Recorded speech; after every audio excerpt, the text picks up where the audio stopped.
ఓం శ్రీ పరమాత్మనే నమః. శ్రీమద్ భాగవత సంగ్రహము దశమ స్కందము 10వ స్కందము. ఈరోజు మనం 4వ భాగం తెలుసుకుంటున్నాము.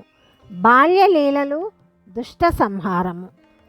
కంసుని చేత పంపబడిన పూతన అనే రాక్షస స్త్రీ ఊరూరు వాడవాడ తిరిగి పసిబిడ్డలను వెతికి వెతికి సంహరిస్తూ నందగ్రామం చేరుకున్నది.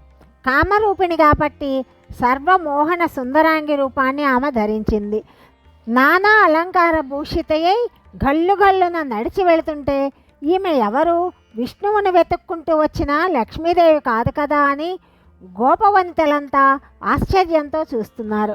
ఆమె నేరుగా పోయి నందగృహంలో ప్రవేశించి పాన్పు పైన వటపత్ర సాయిలాగా పవళించి ఉన్న బాలుని చూసింది.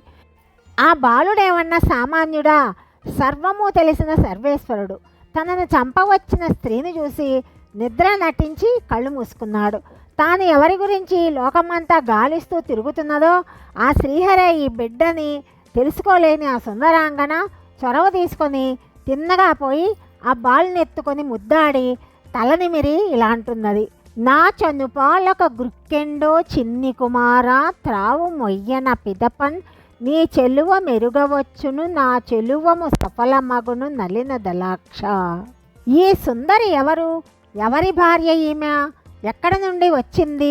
ఈ విధంగా చొరవ తీసుకొని మా నల్లనయ్యను ఒడిలోకి తీసుకుంటున్నదేమిటి అనుకుంటూ ఆమె చేష్టలను నిశ్చేష్టలై చూస్తున్న యశోద రోహిణులు వనిత వలదమ్మా వలదు, చన్ను కొడుపవద్దమ్మా, బిడ్డను విడిచిపెట్టి నీవు వెళ్ళిపోమ్మా అని వారిస్తున్నారు. అలాగా వారిస్తున్నా కూడా ఆమె వినిపించుకోకుండా ఆమె విషముతో విబ్బి ఉన్న తన చన్నులను కుడిపింది. అదే తడవుగా ఆ బాలుడు 2 కృక్కలలో ఆమె చనుబాలతో పాటు ఆమె ప్రాణాలను కూడా పీల్చివేస్తుంటే ఆమె టపటపా కొట్టుకుంటూ గిలగిలా తన్నుకుంటూ విడువు విడువు అని అరుస్తూ పెద్ద పెద్ద కేకలు పెట్టి పడిపోయింది. ఆమె సుందర శరీరము ఒక వికృతమైన మహాపర్వతమై పడిపోయింది. ఆ ధ్వనికి భూమి దద్దరిల్లింది. పిడుగుపడిందేమో అని అనుకున్నారు కొంతమంది, మూర్ఛపోయారు కొంతమంది. ఆ శరీరము ఒక యోజనం మేర ఆక్రమించింది. దాని క్రిందపడి అనేక వృక్షాలు నలిగిపోయాయి. ఆమె దంతాలు నాగళ్లలాగా ఉన్నాయి. ముక్కురంధ్రాలు కొండ గుహల్లాగా ఉన్నాయి. కాళ్ళు చేతులు మహావృక్షాలలాగా ఉన్నాయి. వెల్లికలా పడి ఉన్న ఆమె దేహం మీద కొండల లాంటి ఆమె చన్నులపైన నల్లనయ్య నిర్భయంగా నవ్వుతూ ఆడుకుంటున్నాడు. ఆ దృశ్యాన్ని చూసి హడలిపోయిన రోహిణి యశోదలతో పాటు గోపస్త్రీలందరూ కూడా రోదన చేసుకుంటూ బాలకృష్ణుని ఎత్తుకొని తీసుకొచ్చారు. దోష పరిహారం చేయడానికి అనేక దిగదొడుపులు చేశారు. దేవతలను ప్రార్థించారు. బాలుని ప్రతి అంగాన్ని ఒక్కొక్క దేవత రక్షించేటట్లుగా రక్షకులుగా అనేక దేవతలను ప్రార్థించారు. అలాగే నిద్రించేటప్పుడు, నడిచేటప్పుడు, ఆడుకుంటున్నప్పుడు, భుజించేటప్పుడు కూడా కాపాడమని దేవతలను ప్రార్థించారు. జగద్రక్షకుడైన స్వామికి అమాయకులైన ఆ గోపవనితలు అత్యంత ప్రేమతోటి రక్షణ కల్పించాలని ఆతృతపడ్డారు. నందుడు పరివారంతో మధుర నుండి తిరిగి వచ్చి మహాపర్వతంలాగా పడి ఉన్న శరీరాన్ని చూశాడు. ఉపద్రవాలు రానున్నాయని వసుదేవుడు హెచ్చరించినట్లే అయిందని ఆశ్చర్యపోయాడు నందుడు. గోపయువకులు గొడ్డళ్ళు తెచ్చి ఆ శరీరాన్ని ఖండఖండాలుగా కొట్టి ఊరవతల దహనం చేశారు. ఆ దేహం నుండి సువాసనలు వచ్చి ఊరంతా వ్యాపించాయి. ఆహా, ఆ రాక్షసి ఎంతటి ధన్యురాలో! ఆ పరమేశ్వరుని దర్శన మాత్రం చేత సకల దురితాలు దూరమవుతాయి. మరి ఆయన స్వయంగా ఆమె చనుబాలే త్రాగి ఆమె శరీరం మీద ఆడుకుంటే ఇంకా ఆమెకు కావాల్సిందేముంది?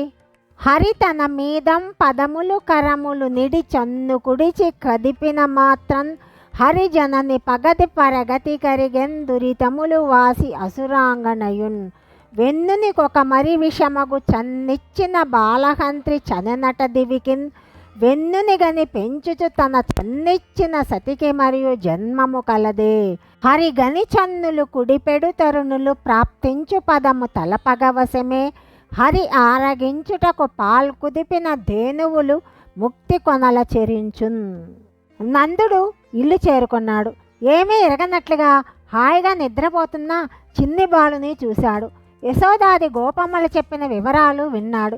ఎంత అదృష్టవంతులము, ఎంత గండం గడిచింది అనుకొని చిన్ని కృష్ణుని ముద్దాడి శిరము ఊర్కొని ముదముతోటి ముక్కోటి దేవతలకు నమస్కరించాడని శ్రీశుకుడు ఇలా అన్నాడు. ఉరు సంసార పయోనిధి తరుణంబుల్ బాప పుంజ తరుణంబుల్ శ్రీకరంబుల్ ముక్తి సమాచరణంబుల్ బాలకృష్ణ సంస్మరణంబుల్. శకటాసురుడు అనే రాక్షసుడు గురించి ఇప్పుడు తెలుసుకుందాము. శ్రీకృష్ణుడు పుట్టిన 4 రోజులు కాకుండానే మళ్ళీ రోహిణీ నక్షత్రం నాడు ఇల్లు దాటించే ఉత్సవం చేయాలని తలపెట్టి యశోద యమునా తీరాన పెద్ద ఎత్తున కార్యక్రమం చేపట్టింది. బ్రాహ్మణులకు పుణ్యస్త్రీలకు కానుకలిచ్చి సత్కరించే ఏర్పాటు చేసింది. అందరికీ మృష్టాన్న భోజనాలు పెట్టించే ఏర్పాటు చేసింది.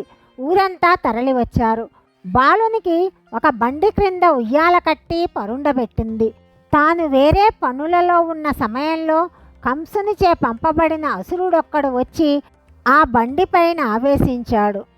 ఇది కనిపెట్టిన బాలకృష్ణుడు అందరి దృష్టిని ఆకర్షించాలని గట్టిగా ఏడ్చాడు.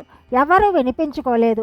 ఉయ్యాలలో ఉన్న బాలుడు తన చిన్ని పాదాలతోటి ఒక్క తాపు తన్నగా బండి దానిలో ఉన్న సామాగ్రితో సహా అసురుడు ఆకాశంలో అంతెత్తున ఎగిరి నేలపై పడి తునకలై చల్లా చెదురుగా పడిపోయాడు. శకట రూపంలో ఉన్న అసురుని ప్రాణాలు ఆ విధంగానే ఎగిరిపోగా వాని అవయవాలు బండి భాగాల రూపంలో పడున్నాయి. బండి శిథిలాల మధ్య సురక్షితంగా ఉయ్యాలలో ఉన్నాడు బాలకృష్ణుడు.